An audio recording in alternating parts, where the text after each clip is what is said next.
ഒരിക്കൽ ഒരു സെന്നിൻ്റെ വക്താവ് ജോഷു എന്ന ഗുരുവിനോട് ചോദിച്ചു, അങ്ങയുടെ കുടുംബ പാരമ്പര്യം എന്താണ്?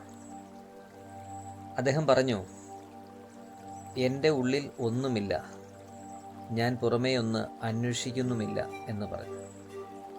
ഇത്ര കൊണ്ട് കഥ തീരുന്നുവെങ്കിലും ശ്രദ്ധിക്കുക, കുടുംബ പാരമ്പര്യം എന്ന് നമ്മുടെ നാട്ടിൽ പറയുന്നതല്ല സെന്നിൻ്റെ പാരമ്പര്യം. സെന്നിൻ്റെ പാരമ്പര്യം എന്ന് പറയുന്നത് ഗുരുശിഷ്യ ബന്ധമാണ്.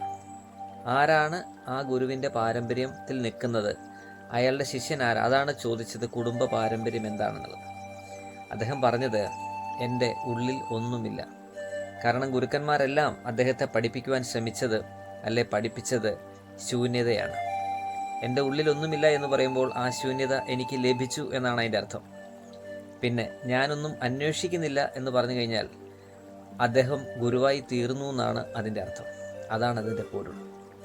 സെന്നിനെക്കുറിച്ചുള്ള നിങ്ങളുടെ അഭിപ്രായം എന്താണ്? ഭംഗിയുള്ളത്.